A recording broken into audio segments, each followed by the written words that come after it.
So I have some bad news and some good news. The bad news is that the Twitch app crashed when I was recording the draft, so I lost all of the past hour's footage. I've since gone out and bought a new external hard drive to directly record all this shit onto, so that nothing like this ever happens again. The good news, well, let's just take a look. So, the Miami Heat with their #1 pick went ahead and selected Freddie Stapleton. I don't know who in their front office thought that skipping on Baldwin or Petrovic for a point guard was a good idea when they already have Goran Dragic and just got rid of Hassan Whiteside. That shit is beyond me. Maybe they see Justice Winslow and Bam Adebayo developing into complementary players next to Stapleton in the future, but I still don't know how you skip on a generational talent like the Creek Freak. With that said, you know I'm capitalizing on their mistake and packaged our #3 pick, our 2019 first rounder from the Cavs, and Dennis Schroeder to move up one spot. It was a really tough decision giving up Schroeder, who was our main guy all season, but the Mavericks were dead set on him, and realistically, who wouldn't give him up for a guy who could potentially be the next LeBron James? So with the second overall pick, we grab Jackson Baldwin. Then the second biggest boneheaded move happens next, with the Mavs selecting the 6'10 John Malcolmus over Mirko Petrovic at #3. So now you know I'm scrambling trying to put something together for that #4 pick. We end up packaging our 2 remaining first rounders from the Timberwolves and Rockets, our own top 10 protected 2019 pick, Tyler Dorsey and John Collins. The one that really had me hesitating was giving up Collins.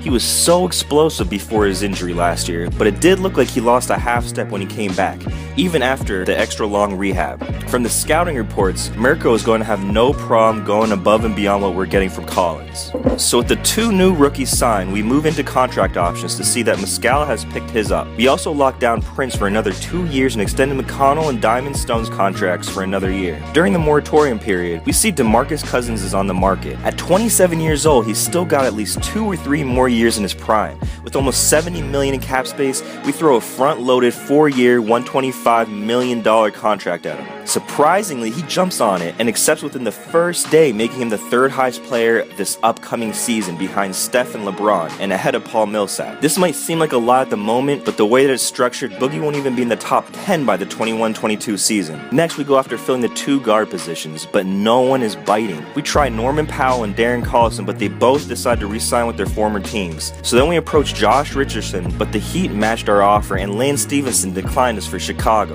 When all was said and done, we ended up signing 3 new guys, Darren Hilliard, David Nwaba, and the guy I'm actually most excited about, Trey Burke. So looking through the roster, our starting point guard will be TJ McConnell, but he'll be competing for that spot with Burke, who I just mentioned. Trey came into the league and was slightly underwhelming, due in part to a bad fit in the Jazz drafting guards high in the following years. He then got buried on the bench behind John Wall in Washington and found himself on the Knicks G League team all last season. What really has me interested though is that after all the hardship, instead of hanging his head in defeat, this guy came back and balled out. He put up 26.6 points, 5 assists, and 2 steals per game while shooting 49 from the field and 42 from behind the arc. He's got quick hands, decent handles, and is a solid facilitator, which has me excited about what he can give us this season. At the 2 guard, we have another G League star, Darren Hilliard. After being an essential non-factor for the Pistons, San Antonio got him and moved him into their G League team, where he averaged 21.5 points per game on a 47% field goal percentage and 40 from the 3, which means he can spread the floor for Baldwin, Mirko, and Boogie to do their thing. He's also proven he's a solid defensive player even when he's in Detroit, which is the exact thing we're searching for. And as long as he can hit the occasional 3 and not be a liability on the other end,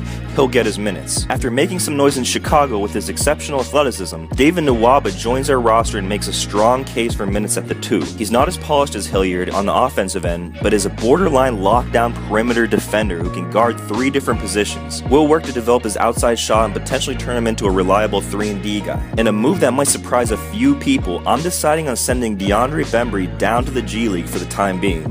The 2 new guys we picked up, Bembry was just too inefficient last season to justify playing him over anyone else. We are moving him down for now, and we'll see how he reacts to the change. He'll also be accompanied in the G League by Quinn Cook. There's little debate on who's going to round out the rest of the starting 5, with Baldwin, Petrovic, and Cousins at the 3, 4, and 5 respectively. Boogie is a monster when he's got his head on straight, and has averaged a double-double in his past 5 seasons. After getting traded to New Orleans, his points per game dipped last season, understandably having to share the ball with Anthony Davis. minutes. The thing that really sparked my interest though is that almost every single other stat improved. Rebounding, assists, steals, blocks, turnovers, and field goal percentage all got a bump in the right direction. He's also shown he's got a consistent range with 36% from behind the arc. It looks like he's begun to mature, and if the trend in these stats are true, he'll be a major part of our young squad. The X factor of the team and a guy with potential to be the 6th man of the year is Taurean Prince. He did it all for us last year. Scored, rebounded, defended, and he did it well. I'm hoping he'll be okay being relegated to coming off the bench, but if he can be a team player, we'll have that gritty, potentially game-changing player that every championship needs. To round the rest of the big men out, we have Muscala, who we've slid over to the power forward spot with Ilyasova, and Boban, who I feel will be much more effective in limited minutes off the bench. The guy is 7'3" after all, and really shouldn't be playing 30-something minutes a game. So with the offseason finally over, we'll look forward to getting the regular season underway.